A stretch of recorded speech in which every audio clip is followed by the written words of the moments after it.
Welcome into another edition of The Point After. I'm Jorge Andres. The Masters is in full swing. Round one in the books. Round two is currently underway, and Augusta National is where we find our Nate Wimberly and Cam Gaskins for a recap of Thursday action and what's to come. Nate Wimberly here with Cam Gaskins in beautiful Augusta for the 88th Masters, and the first round is in the books. And if the fans wanted to see the stars come out and play, they did in the first round. Bryson DeChambeau shot a 65. He has the early lead, but also the #1 golfer in the world, Scottie Scheffler, shot a 66, so not too bad. And the 2016 Masters champion, Danny Willett, he shot a 68.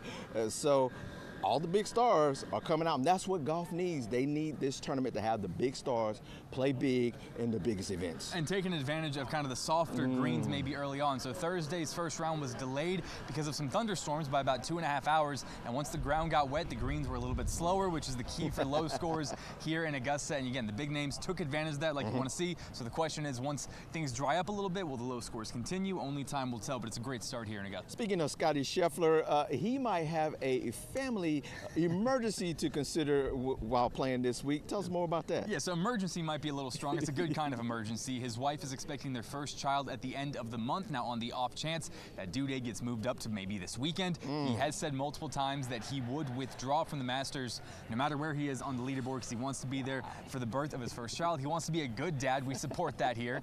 But again, it makes you think, like, if Scottie is at the top of the leaderboard and he suddenly has to withdraw on Saturday or Sunday, what could that do for the rest of the tournament?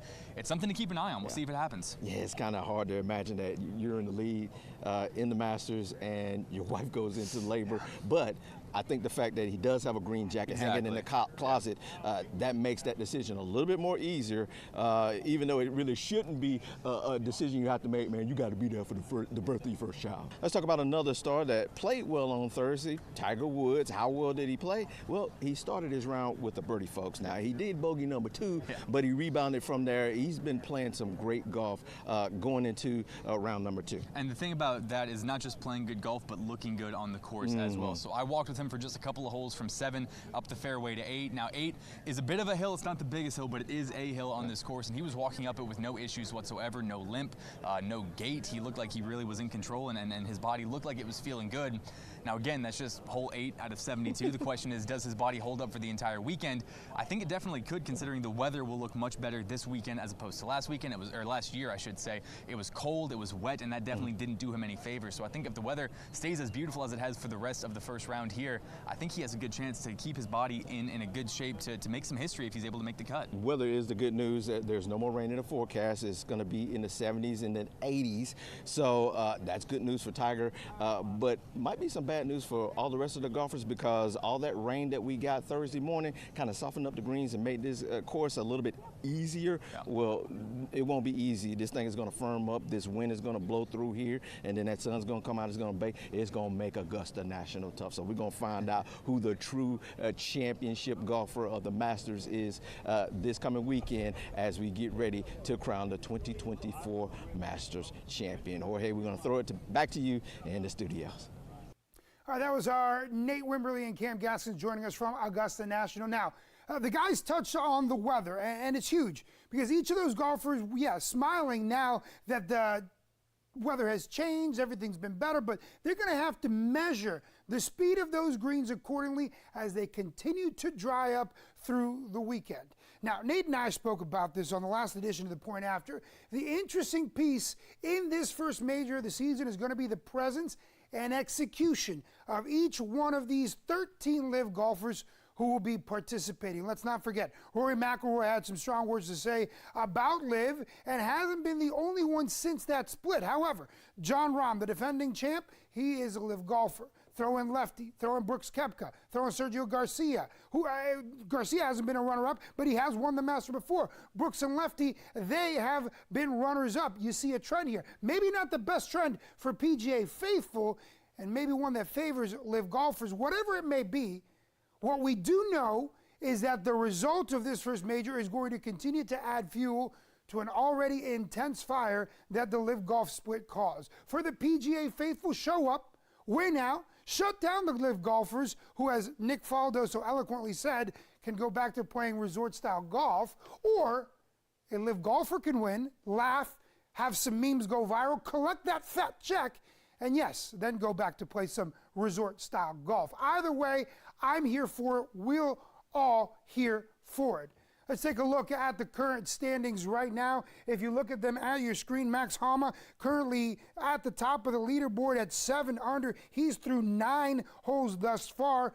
Bryce DeChambeau, hey, guess what? A LIV golfer, also tied for first at 7 under. He's even through just 3 of these holes. Now, take note of this. There are 13 LIV golfers. Of those 13 LIV golfers, 2 of them are in the top 15. I mentioned Bryce DeChambeau, but I'm also talking about Joaquin Niemann. He's currently sitting tied for 10th at 2 under. He tees off in just seconds, set to tee off at 1 p.m. We talked about Lefty. We talked about Rory. We talked about Tiger Woods. Tiger Woods is even currently 1 over through 9 holes. As we look at Jon Rahm, the defending champion, set to tee off at 136. He is also currently 1 over. It's going to be interesting to see how this all shakes out when we're talking about the LIV golfers against the PGA golfers. One player that we talked about that added a lot of fuel to that fire was one Brooks Koepka, 1 under thus far through 8. And it's going to be interesting how Rory McIlroy finishes out. He had strong words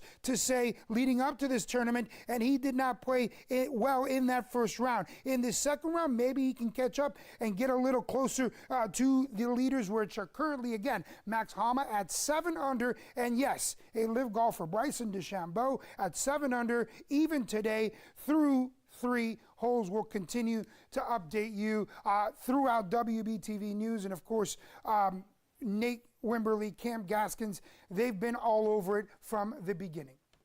Now, continuing the golf conversation, we have seen Muhammad Ali, Serena Williams, Michael Jordan, and many more African-American athletes' influence on sports altogether.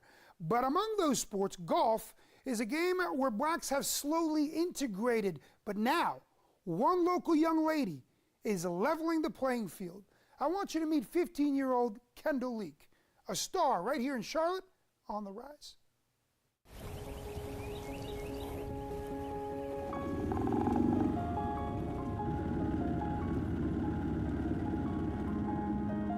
Winning a tournament, seeing all my friends and family come out, being able to say, I did this, I made it. That's all I've envisioned since I was little. It's all I've wanted, and to be able to achieve that would just be everything. Tiger Woods, Harold Varner, Tony Finau. Those are just a handful of names that paved the way for Kendall Leak.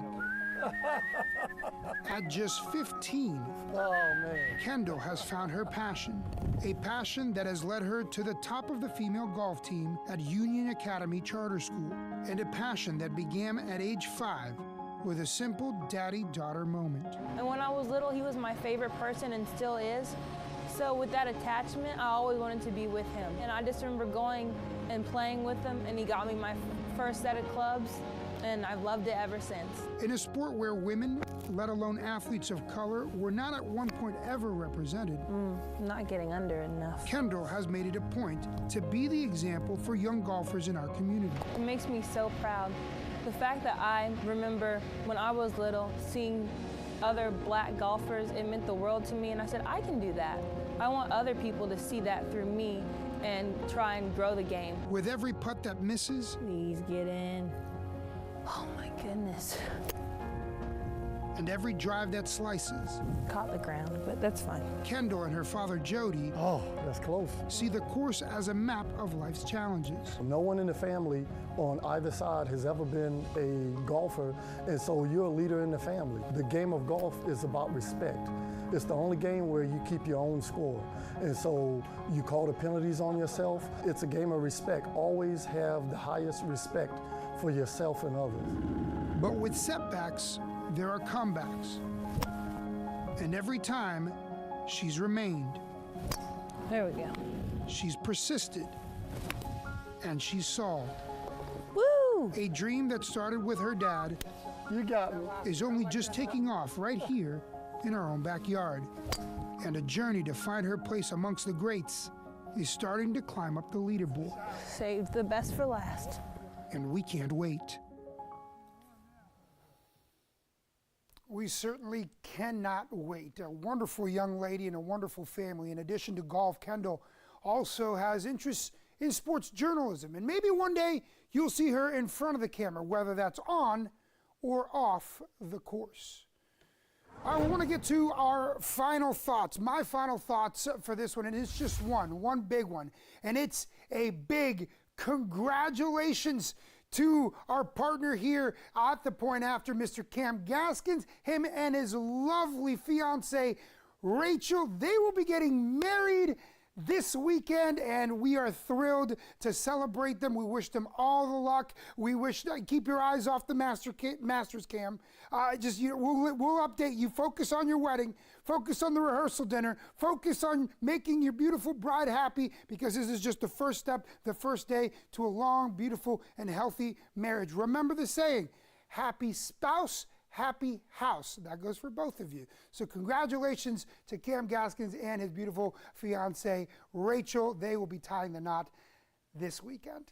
All right, that's going to do it for this edition of The Point After. Don't forget to join us again Monday, as The Point After streams every Monday and Friday at 1 p.m. Eastern Time, or on demand wherever you want. It streams on Apple TV, Roku, Fire Stick, or the WBTV News app. See ya!